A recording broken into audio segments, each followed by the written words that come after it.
Welcome to the Monday, November 16th, 2020, Montgomery County Council meeting. Today we actually have, it's a few items on the agenda, but it is all related to the subdivision staging policy. And as we begin, Madam Clerk, do we have any changes to our agenda? Yes, good afternoon, Council President and Council members. We have one change to the agenda. Under legislative session day number 34, number 2C, call of bills for final reading.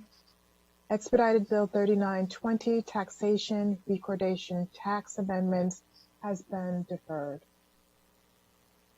Thank you very much.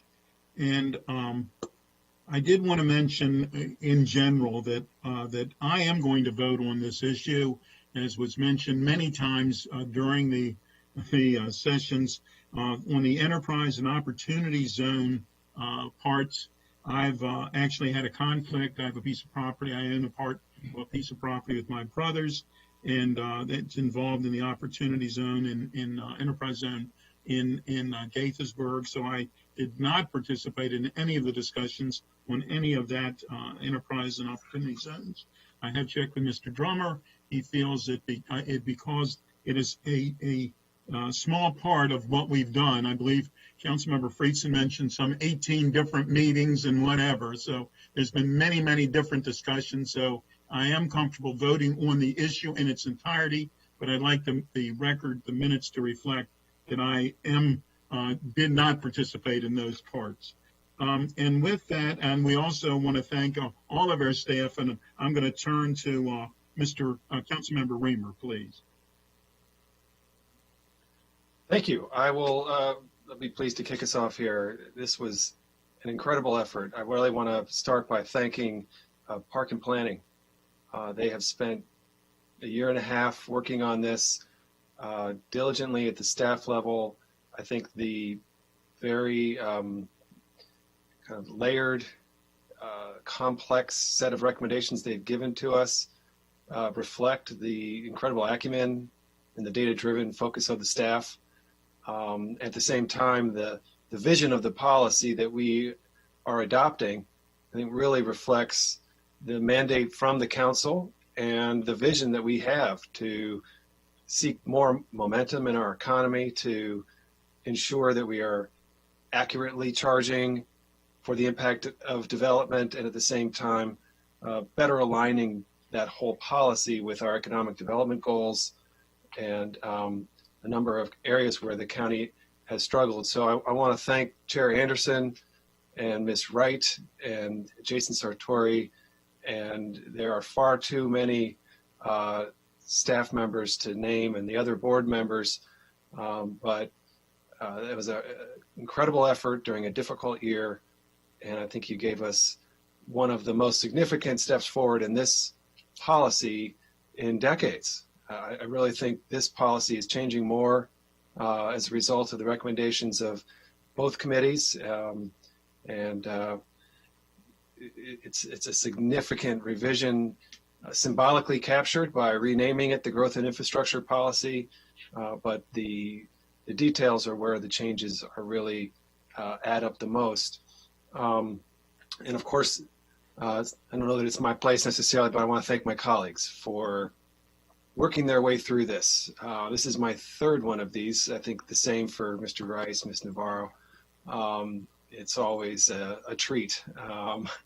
And this was in a year where it was even more difficult. And, you know, when we first started with this, there was even some thought about waiving this policy entirely, not even having a subdivision staging policy. That was a conversation that we considered, you know, during this crisis, this pandemic.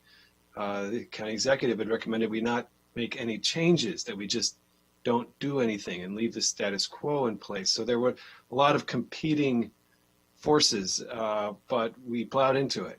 And, you know, we went through a great deal of effort to get to where we are. I think from an overview perspective, there's so much here, and others will comment on it, but lifting the cloud over investment in this county, having a moratorium policy in place in an economy that seeks to be dynamic, that seeks change, that seeks to be in a position of leadership in the region, nationally, globally, to have a moratorium hanging over economic investment in critical sectors of the economy that are necessary for progress it's a fatal problem. And I think we have finally stepped up to do what we know we should have done. I think the county knows it was, anyway, we've done it. How about that? We have corrected that flaw. And it's one that has been noted, from a housing perspective as a symbolically bad policy in terms of confronting our regional housing shortage. But we also know it has an effect in terms of business investment, jobs, commercial development, goes hand in hand with residential development. Housing and jobs go together. And when you want one, but you put up an impediment to the other, you end up in a place that is predictable, which is this county does have a challenge. We were looking at some of the numbers relating to the WMATA bill. From March of 2018 to March of 2019, there was a loss of jobs in Montgomery County. This before the pandemic, a loss of jobs. The Northern Virginia jurisdictions grew. They added jobs. The Maryland jurisdictions did not, generally speaking. So we have to think bigger, and we've been doing that. I really want to thank my colleagues for that. Be bolder and make more aggressive changes. And what we've done through this subdivision staging policy, I think, shaking away that uncertainty from our economic environment, whisking away that cloud, and better aligning our impact taxes, creating a more urbanized model for transportation infrastructure, walking, biking, urbanization, where that's appropriate. All of these things are going to fit together and I think make a really big difference. So I'm very pleased of our work together. I'm proud to work with you. Of course, want to just thank my co-chair, colleague through many of the joint committees, Ms. Navarro, Councilmember Friedson. You were on both of those committees and you put in overtime work on this and it shows. And last note, as we said last time we met, we still have more work to do. We do have to address the revenue strategy. We need to fund schools, and that's a critical objective of this policy framework. And so, as Mr. Rice said, I thought better than anyone, we've always come through and we always will. And that's not going to change. So we'll be back for that. So thank you to everyone, and thank you again to planning and council staff. Pam, this was your first SSP at the council. You did a marvelous job. Glenn, you did another great job, as you've always done. So thank you to everybody. Councilmember Jawanda, this was your first at Fed. You took this on with more aplomb than I think most new council members do. And you really made an impact, put a lot of good ideas on the table. So thank you for doing that as well. Thank you very much. Really appreciate it. Councilmember Katz, Council President, just making sure this didn't slip. That was essential. So thank you so much for, everything works back from the deadline, and you kept us on track, and you never considered that we not meet this deadline. So I want to thank you for that. Well, I considered it, but anyhow, I'm kidding. Thank you very much, Councilmember Riemer. Councilmember Navarro. Thank you, Mr. President. I too want to thank the planning staff, the planning board. Chair Anderson is right. Mr. Sartori, who played such a pivotal role in this. Our council staff, Ms. Dunn, Dr. Orlan, Mr. Drummer did a fantastic job. I know supported by many of our other central office staff. Executive staff also put a lot of work in this, and that's important. I want to thank our respective council offices staff, because even through this very difficult time, they have taken this on very long hours, making sure that each of us is ready for the next session. Of course, the chair of the Fed committee, Councilmember Riemer, who led that committee very ably, as well as worked with us on the GO committee. And so the members of the Fed and GO committee, deserve also a lot of thanks, because of course, This is where it begins. This is where we examine a lot of these things and then bring it forth. And again, that's been an amazing job. Our council president, as it was mentioned, not easy to be president during this unprecedented year. Thank you for keeping us on track. Our residents for always not being shy to share their thoughts, their opinions, their recommendations. And really the forward-thinking approach to this particular growth and infrastructure policy, that has been very inspiring to me. I feel like a lot of things have come together. You know, last year we worked diligently to adopt an economic development platform. It had those 4 quadrants, those 4 pillars of, you know, we had workforce development, transportation, housing, business creation, retention, and expansion. We made a commitment that we would work hard to make sure that we would basically populate each of those quadrants because it tells the story. It tells the narrative for Montgomery County. Last year, we also adopted, of course, the targets, the updated targets from the Council of Government in terms of housing. And we did commit to create 41,000 more housing units by 2030. This year, we passed question A. And that is also connected to a lot of this work because even though not 1 or 2 or 3 decisions will get us to a place where we want to be, a lot of these particular pieces and components come together to help get us there. I've always said that in Montgomery County, the beauty of this county is that we work so hard to expand economic development because we understand that we need to grow our tax base. We need to capture revenue in order to fund those programs that affect the most needy. We know that our needs continue to grow, and therefore we have to position ourselves in order to expand our tax base, to create these amazing active employment centers, these amazing places in our community. And the good news, as we've always said, is that we have so many assets at our disposal. We have extraordinary biotech, life science ecosystems. We have these federal agencies. We just have so much in place. We have a very diverse community. And so we here have done it all. We have made commitments to racial equity and social justice. We've made commitments to economic development. And through this particular policy, we've said we are ready to be bold and be innovative. So this is a great moment. Albeit, I'm sure, I know I can speak for myself, it's been exhausting at times. But I think what we have shown here is that even through a pandemic and through this very difficult times, we continue to do our work and we continue to position the county to be absolutely the best it can be so that its potential can be absolutely realized, just like we care to make sure that the potential of each and every one of our residents is realized. So again, Council President, thank you so much for getting us through. Thank to the 6th floor staff also that does, you know, Ms. Selena Singleton that takes care of all those agendas and things like that as well. There's a lot that goes on into this. It's a whole production, but I'm glad that we have reached this point of our work. Thank you so much.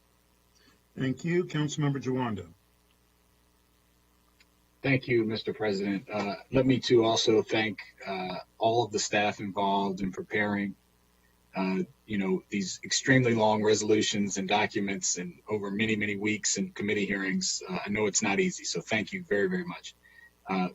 Also appreciate my colleagues and all the work that has gone into this. This has been a enlightening process for me. It's been a difficult process in many ways, both just to the point of time and taxing, but also, just kind of what our theory is of where we need to go and what we need to do. I think that though we were able to add some significant things here, and I appreciate Councilmember Riemer's shout out there. I did engage fully in this, and although I didn't agree with every decision, we were able to get some things done. I do think eliminating the moratorium is the right thing to do. I think that we were able to treat all parts of the county relatively equally, but recognizing with the calculations under the turnover and infill that turnover areas do produce more students. I think we'll adjust those numbers to reflect that. I'm glad I was able to make some tweaks on the edges and appreciate the support of my colleagues to support a tax credit or a discount rather to try to produce more 3-bedroom housing in our denser infill areas. So I'm hopeful to see how that will play out. On balance, though, I think this misses the mark overall. I don't think that what we've done here overall, all these packages and the bills we'll consider later, is dramatically lower fees and taxes and waive things in kind of 100% fashion that I don't think is going to lead to any more housing, certainly not any more affordable housing, than was already going to be built in some of these areas. And that bothers me because I think we need to look at the overall approach to our growth in housing in a much more holistic way and not that simplistic way. And so while I am going to support the overall package on balance, I think we need to come back to these issues. This is not, some of these incentives that we're giving out in the midst of a pandemic, in the midst of unanswered questions about where we're going to backfill much needed revenue for our schools and that are overcrowded and for our transportation infrastructure. I'm remain extremely, extremely concerned about. And we also don't have a lack of controls. One thing I've realized through this process over the last several months is that much of our policy is kind of a wish and a prayer and with taxpayer money. And we hope things will happen. We say, please do stuff and go ahead. And it's kind of a almost, in my view, a trickle down approach of, we're going to just give this full carte blanche and we hope that things happen over time. And I think we have to have much better controls and understanding about what is and is not happening before we do that with precious, precious resources. Certainly we need to grow our economy. Certainly we need to have more housing. But I just don't think that this policy on balance is going to do anything extra that was not already going to be done. We're reducing the fees. We've removed the moratorium, and we have very limited direction about what we want out of it. My discount, for example, for the 3-bedroom was one of the rare examples in this policy where we said, we're going to give you a discount to get something specifically back. And it may or may not work, but at least we know you get it if you produce this. And with much of this policy, we're just saying, here, take it and do what you want. And we hope that it happens. And it wasn't very targeted. And there's not a lot of controls. And so I think, I'm going to be hopefully, working in the coming months to try to build some of those controls and checks in so that we can get what we want in an equitable way.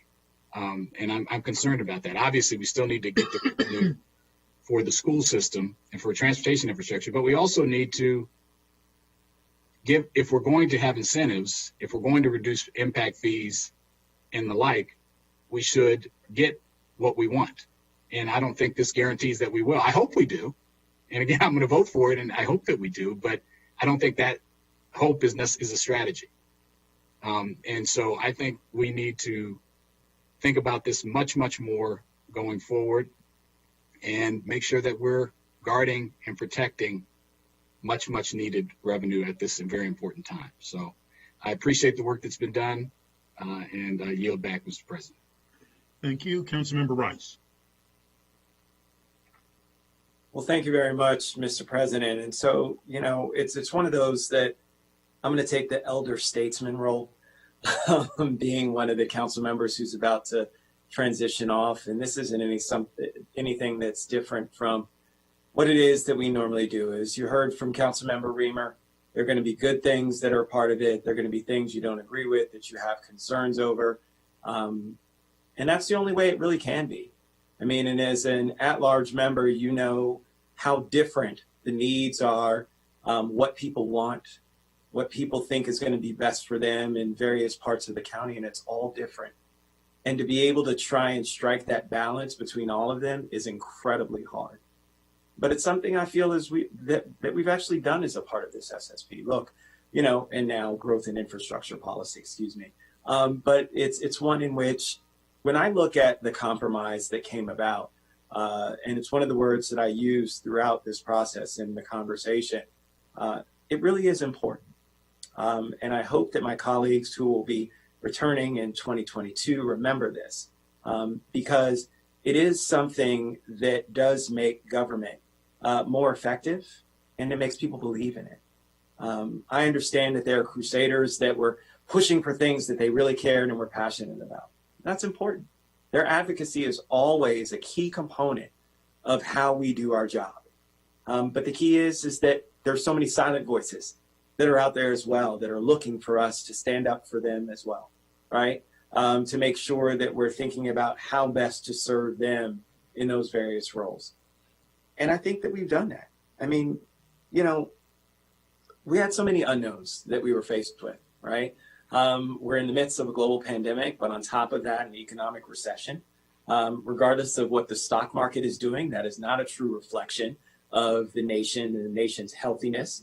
I wish that people would stop saying that, because if you look at the stock market over the course of since its beginning to now, there are always ups and downs, but it continues to go up. I mean, so I would never use that as a mark for where it is that we are. So we're struggling. We're in a really bad place right now. We've got unemployment at an all-time high in many places throughout the country. It's really high here in the state of Maryland. It's higher than it's been in a long time in Montgomery County. But we decided to make some decisions that we hope is going to spur some of that growth and development. So the assumption that, well, this stuff is going to happen anyway, I would just remind us to pause for a moment and say that, yes, we are Montgomery County. Yes, we are one of the wealthiest nations in, the country. But the reality is that we're not in a good place. So there's no assuming that anything is going to happen. There's always options for folks. When I look at Discovery that was lost in downtown Silver Spring, I never would have called it. And I don't think anybody, any of the 9 of us, would have ever called that happening. I mean, these things happen. And it really is one in which we have to understand that our world is changing. And because of that, we're going to have to be able to quickly adapt. I think that's also reflected in this growth and infrastructure policy.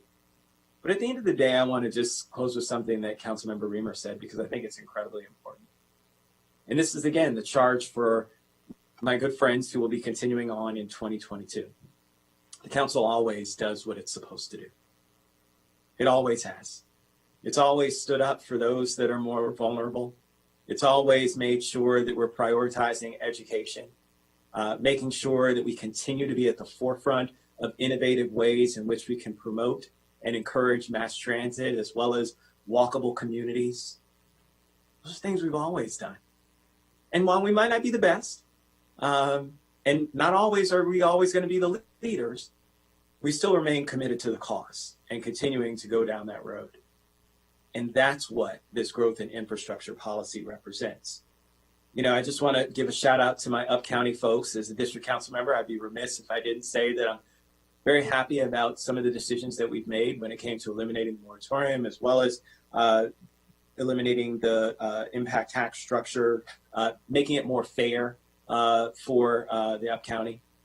This is a big deal, something that you heard from constituents, residents chiming in saying that they wanted to have, was featured in an article in an opinion in Bethesda magazine by Delegate Eric Lukey, talking about the treatment of the up-county. We've done it. So Delegate Lukey, take a look at what we just put out, because it's clear that we certainly recognize and are making decisions based on what our up-county community needs. I really just want to say thank you to each and every one of you. This has not been easy. And it's really hard to fight for things that you're passionate about, but then at the same time, step away and not have those items be a part and still support an overall measure. I would just ask you to look for the good, look for the progress, look for the things that we have done to make our community a better place. and the opportunity that's there. Not all of it will be seized. Not all of it will actually come to fruition, but it's possible because of the work that we've done. That's the part that we have to do. That's the part that matters so much. And so I think we should celebrate that. While we know that it's not all going to be roses and unicorns and rainbows from here, the reality is that we've done some good work that is going to make a difference for a lot of people in our community. I truly believe that. And that's why I'm very happy and appreciative for each and every one of you. Thank you, Mr. President. Thank you. Councilmember Friedson. Thank you. Really appreciate it. Thanks to all of the comments. I, for one, am really proud of where we've gotten on this policy. I think that it has definitely been a challenging process. By my count, this is meeting number 19 between the joint committee sessions, the individual committee sessions, and full council sessions. I think this was an incredibly deliberative process, and I think it delivered. This did a lot more than hope. This actually put forward and turned a lot of our rhetoric into reality and into real, tangible, serious policies that will be able to align our goals with our policies and our priorities, which I think is significant.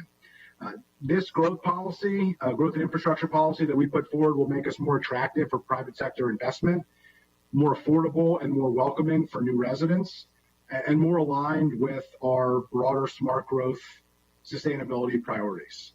It'll make us more competitive in the region, better aligning our taxes with the real impact that is based on a much greater emphasis on refined data, which I really appreciate.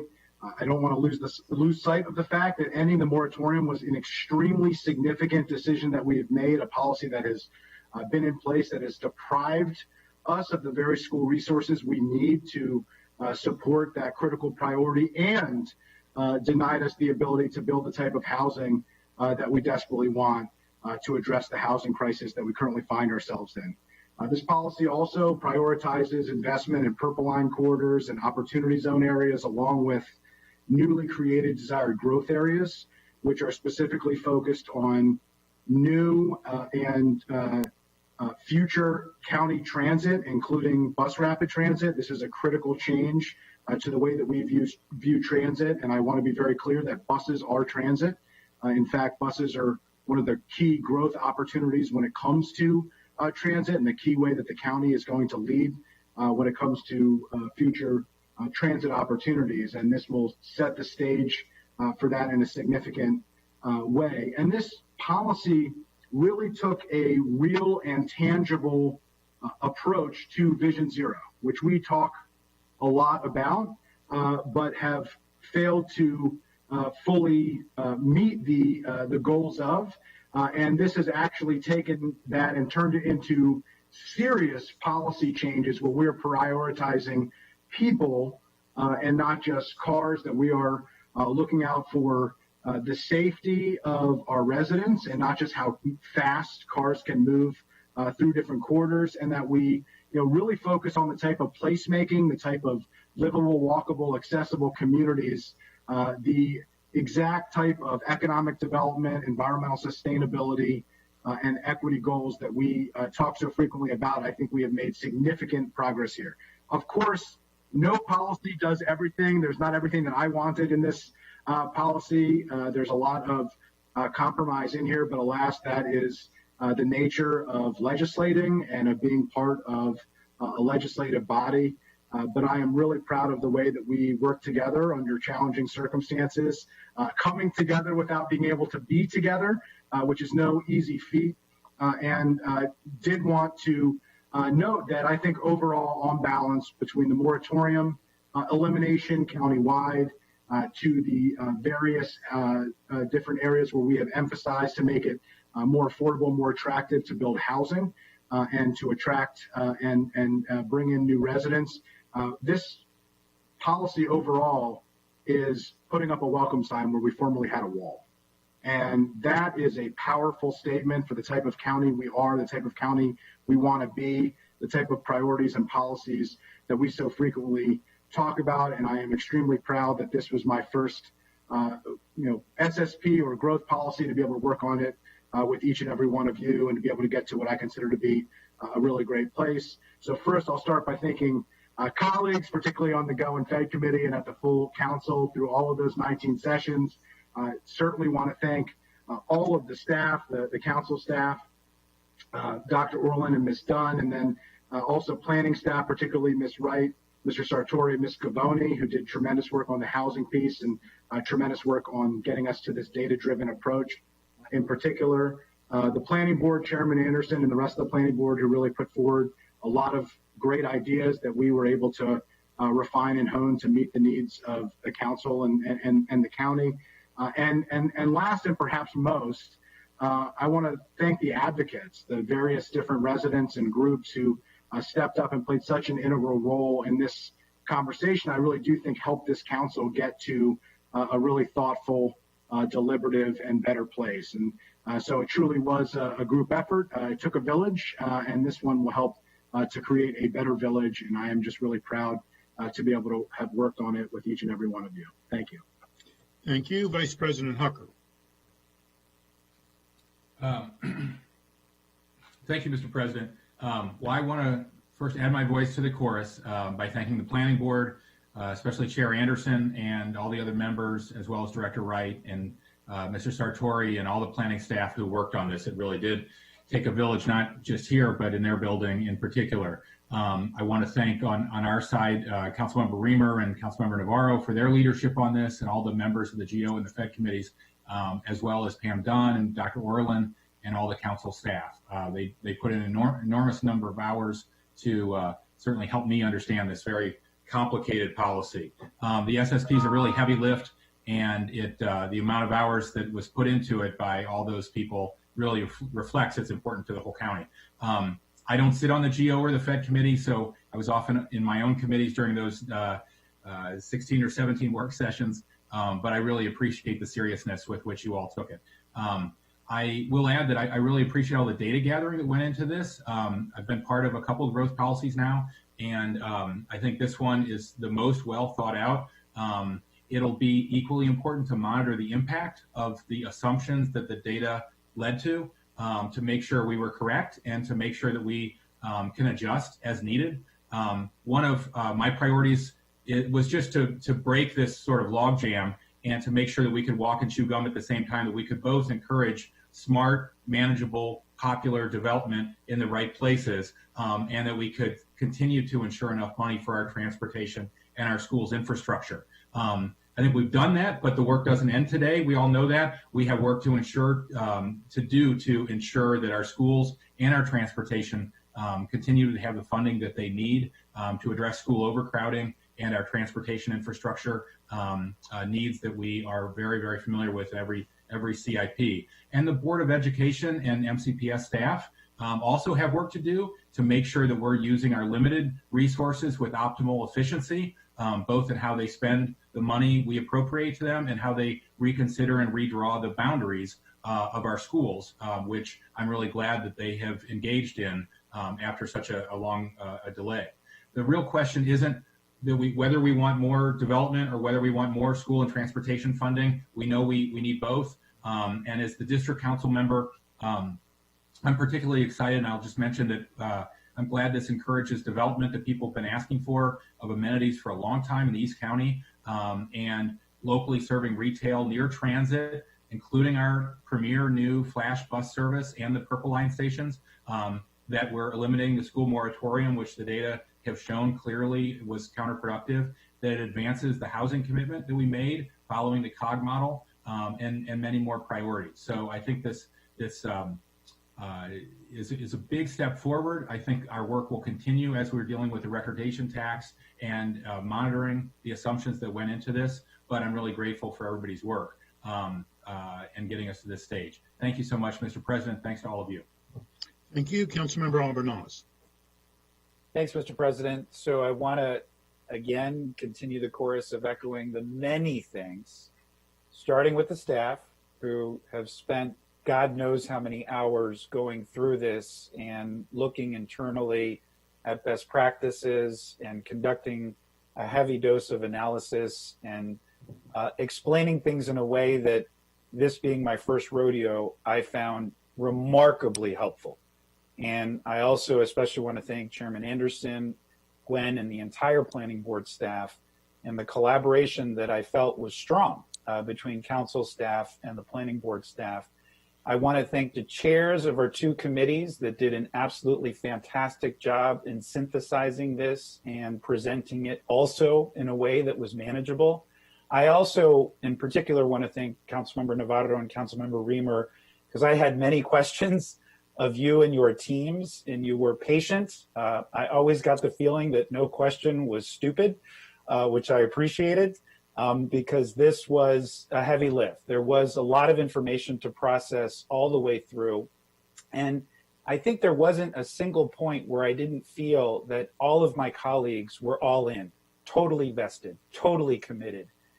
Many of you proposed amendments. Many of you proposed very thoughtful amendments and then worked diligently behind the scenes to build a coalition around those amendments. And many of them moved forward, some of them did not, but it just was another data point for me on how important this body is and how much I appreciate sometimes differing opinions, but our ability to come together in the end and come up with a product that I think that I truly believe we actually can be proud of. This plan was ambitious, no question about it, but frankly, it needed to be, because we are at a crossroads in our community in a way that I haven't felt in the 40 plus years that I have lived here in Montgomery County. And I think we needed to be bold. We needed to enact policy and legislation that took into account the context of the situation that we find ourselves in right now. There's no denying that other jurisdictions have aggressively taken steps over now decades that are bearing fruit in those communities, and to keep pace, which is critically important for us to be able to support our infrastructure, but also bring in revenue that addresses our social safety net. And as chair of the HHS committee, I can tell you that that social safety net is being tested every single day. We have to think big. We have to think bold. We have to take chances. And I think responsibly, of course, but I think we've accomplished that here. Did I agree with every element of this plan? No, I did not. But I felt that the compromises that we were able to reach are reasonable and will be able to move us forward in a responsible way. And I want to end with this. If I had a nickel for every time somebody in the business, economic development, or development community told me how terrible a place Montgomery County is, how we are not thinking boldly enough, how we are not thinking big enough, if I had a nickel, I'd be able to take all 8 of my colleagues, and probably your families too, to Los Chorros restaurant for the best Tex-Mex food in all of Montgomery County. And that would include Councilmember Joando's family and my family as well, which, as we know, are very large. I want this message to go out to that community because we heard you. We understand where you're coming from. We want to be able to provide the amenities. We want to be able to provide the housing. We want to be able to provide the economic development that, quite frankly, our community is clamoring for and demanding. We can feel and sense from the comments that we have received from our public that many communities are clamoring for this. We can see with our own 2 eyes that the development that is happening in Montgomery County is so concentrated in one geographic area that it's entirely unfair. And so this is important for us to be able to move forward as a community.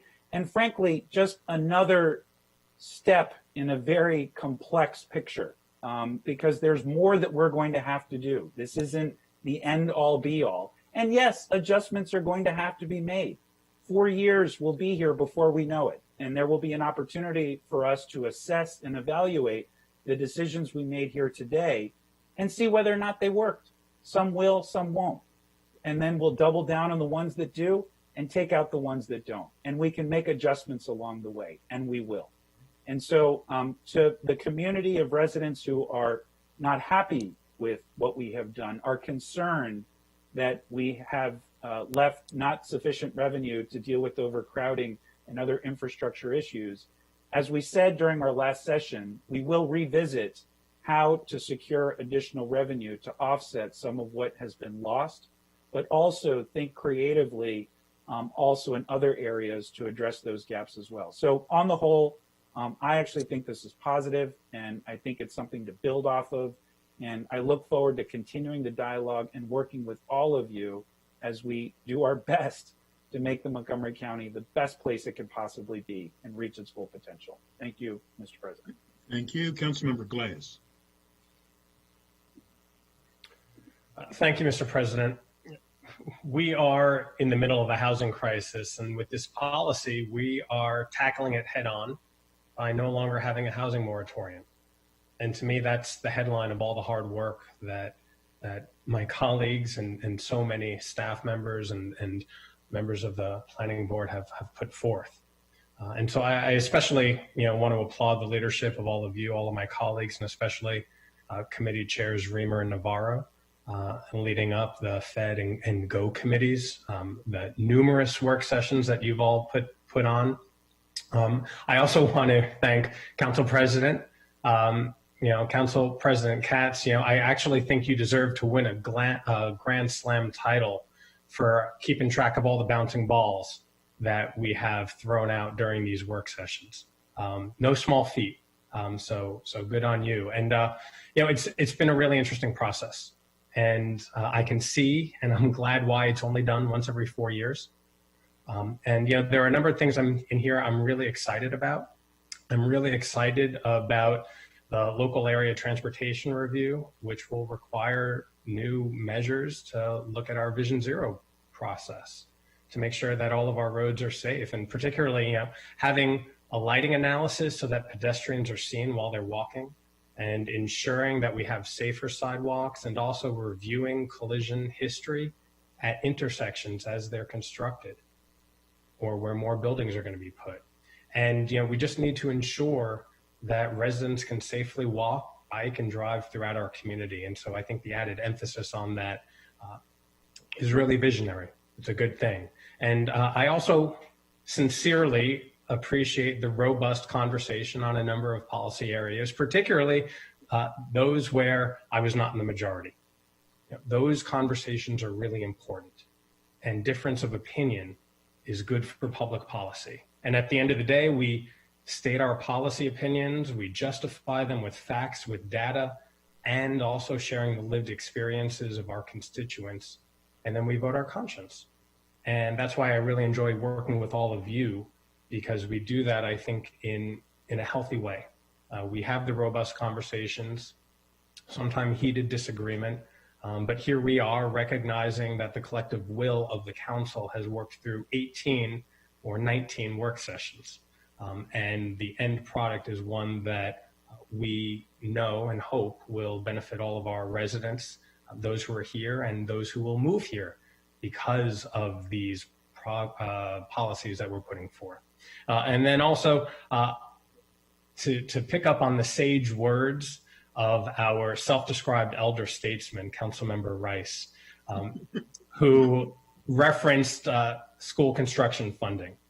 That conversation will continue, and I look forward to working with you and all of you to make sure that our schools are securely funded moving forward. And so just in closing, again, thank you to all of you for your hard work, again, particularly those on the Fed and GO committees, also members of the planning board, and then council and planning board staff as well. This is yeoman's work, and I'm glad it's done. Thank you all. I think our residents will benefit from it in the years to come. Thank you. Thank you. And I too want to join that long list of chorus that thank Councilmember Riemer and Councilmember Navarro, and Councilmember Jawanda was already mentioned. Councilmember Friedson gets, I guess, the largest star because he attended every meeting.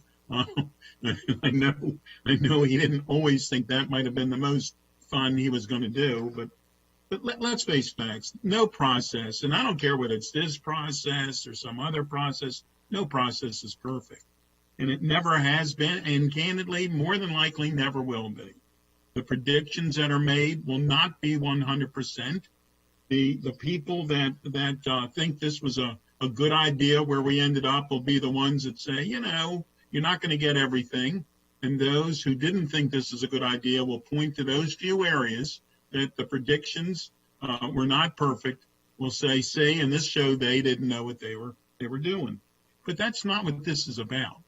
This is about trying to predict what is happening based on experience from what we've seen before. And in some cases, that experience really has very little meaning because no experience from before lived through and continues to live through a pandemic, which is a crisis not only in a health way, but has become and beyond a crisis for our economics. But we're working through it. We understand that we're going to get through this crisis. We're not exactly sure when. We're not exactly sure how fast, but we do know we're going to get through it. So I think that all of us working together proved once again that when you disagree, you do it agreeably. And even though, and there were certain things that I agree with my colleagues on, certain things I didn't agree with my colleagues on, not just this topic, but others as well. But at the end of the day, you look at it, the complete picture. At the end of the day, you say, you know what, planning board, we agree with you most of the time. You know, the staff, we agreed with many of your suggestions, but we came together and are going to have a better place for Montgomery County. I strongly believe that. Vice President Hucker, you had something to add, please. Something you said and Gabe said reminded me, I think I left out. I really want to thank, we've received so many hundreds of emails and phone calls and conversations about this. But whether it's from housing advocates or transportation advocates or PTA members and schools advocates and parents, all of your feedback went into all of our thinking. And we're really, I think all of us are really grateful for your participation. I know everybody, as it's been said, not everybody's going to be happy with the final product. There's ways that we can test our assumptions and adjust moving forward. But we really did get a better product because of all the public participation. And I want to thank everybody for doing that for us. Thank you. And based on that, and after everyone has spoken, I'm going to start asking for some votes so that we can actually get out of here before our meeting tomorrow. So with that, the first item on the agenda is an action item, 2020-24, subdivision staging policy. Now, I'd like, there again, I mentioned earlier, I'd like it to be also mentioned again that I did not vote on any or participate in the areas that I have a conflict on, the enterprise zone and the opportunity zone, but I am voting on in its entirety, which I've been told I can do. So with that, we need a motion. Let's move the items on the agenda, starting with the very first one. That would be Bill 3720, Subdivision Preliminary Plan Adequate Public Facilities Amendments. Second. Well, now, I don't know if it's 3720. Mr. Drummer, do we start with the first overall action item? I'm trying to. The resolution. No, I think you didn't do the action on the actual subdivision staging policy. That's what I mean. That's what I mean. Start with that. Right? Not bad. Okay. So, Councilmember Riemer, you're going to have to change your motion, please. It'd be unfortunate if we left here without having done that. We'd have to start all over again. Yeah, no, we wouldn't. That's why the council president plays a very important role. All right. So we need a motion on Motion to number one, approve. item number one. Motion to approve subdivision staging policy 2020 to 2024 as explained in the packet. Thank you. Councilmember I Navarro, I second. second that motion to approve the resolution of the 2020-24 growth and infrastructure policy. Thank you. All those in favor, please raise your hand. And that is unanimous. Okay. Councilmember Riemer, you were wanting to do this next one, so we're going to allow you. Go ahead, please. The next is calls the bills for final reading, Bill 3720. Now, we do need to have a motion that needs to be changed to become an expedited motion so that it's in time, it stays in sync with all the others. Is that correct, Mr. Drummer?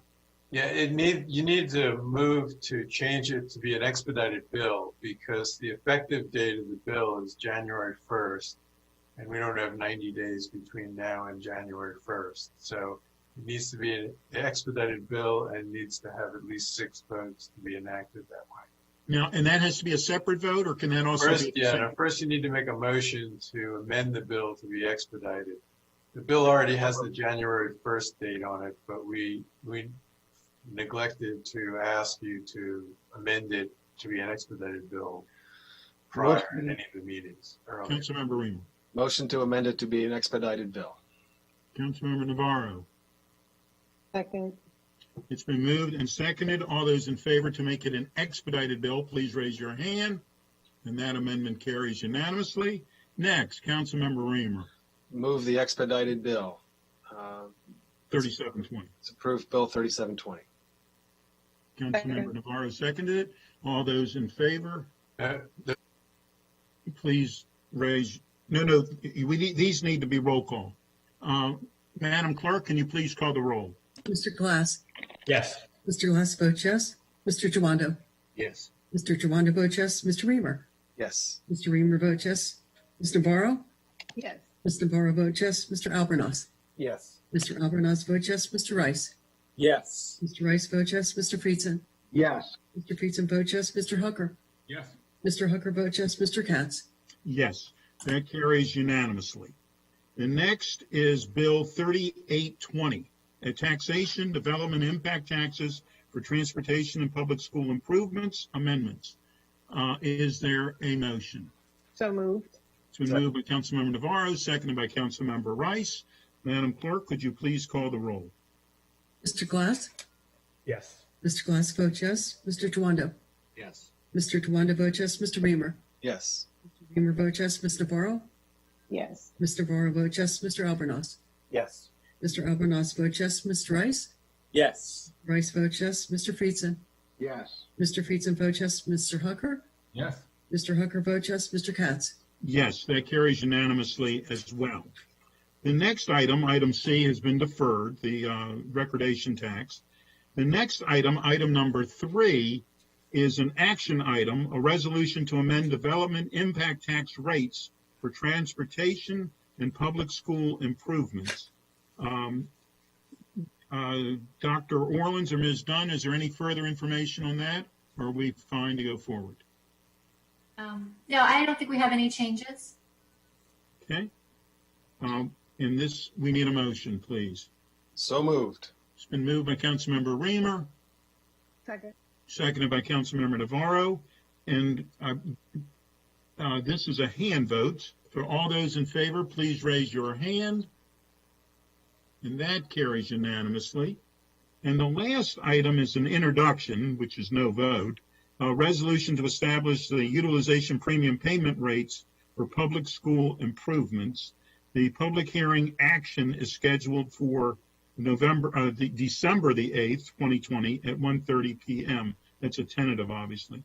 And Mr. Drummer, just to be on the safest of safe sides here, before we adjourn this meeting, has every vote been taken? Has it been taken properly? And do we need to do anything else on this topic as far as you're concerned? No, I think you've done everything that you need to do today. Very good. Well, with that, we thank everybody once again, and thank you, and we'll see everyone tomorrow at the regular meeting of the County Council. Thank you. This meeting is adjourned. Y no se me va a ir la oportunidad. Y